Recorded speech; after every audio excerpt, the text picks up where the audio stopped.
On Friday, an electric hook line abhiyan was initiated at Teliamura Koroilwng and Hodrai market. Several motor, fridge, TV and other various electronic materials were seized on account of connecting electric hook line illegally.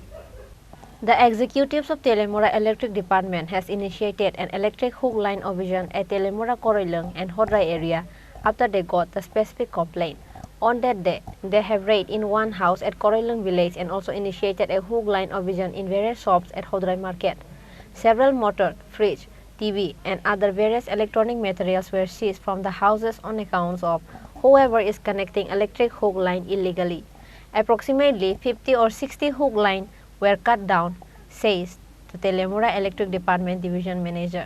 তরফ থেকে আমরা হুকলাইন বিরোধী অভিযানে নেমেছিলাম। আমাদের নেতৃত্বে ছিলেন আমাদের ডিজিএম সাহেব, তেলিয়ামুরা ডিভিশন দীপক মণ্ডল, ইঞ্জিনিয়ার দীপক মণ্ডল মহোদয় এবং আমি, আমাদের সিনিয়র ম্যানেজার বিনোদ দেবদাস এবং সোনালী চক্রবর্তী এবং আমাদের অফিসের স্টাফ এবং আমরা পুলিশ পার্সোনাল, তেলিয়ামুরা পিএসের পুলিশ পার্সোনাল নিয়ে আমরা হুকলাইন বিরোধী অভিযানে নেমেছিলাম।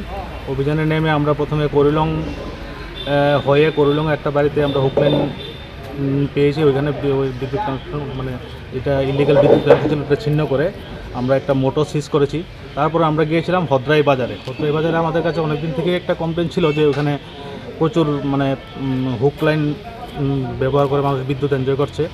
তো ওই কানেকশনগুলি আমরা ছিন্ন করার জন্য হদ্রাই বাজারে গিয়েছিলাম। হদ্রাই বাজারে গেলে আমরা ভালোই সাফল্য পেয়েছি। মোটামুটি 15 থেকে 16টার মতো আমরা ইলিগাল বিদ্যুৎ কানেকশন বিচ্ছিন্ন করেছি এবং প্রচুর ম্যাটেরিয়ালস যেমন 2টো ফ্রিজ, তারপরে একটা টিভি, মোটর একটা এবং পিভিসি তার প্রায় 200 মিটারের মতো আমরা সিজ করেছি, যেগুলির বাজার মূল্য আনুমানিক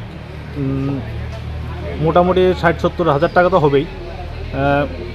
এবং আমরা আজকের যে হুকলাইন বিরোধী অভিযান এটা আশানুরূপ সাফল্য পেয়েছি এবং আগামী দিনেও বিদ্যুৎ নিগমের তরফ থেকে এরকম হুকলাইন বিরোধী অভিযান আমরা চালু রাখব। Teliamura Electric Department Division Manager further says that they will keep initiating hook line abhiyan and take strict action against who illegally take electric service by hook line in coming days.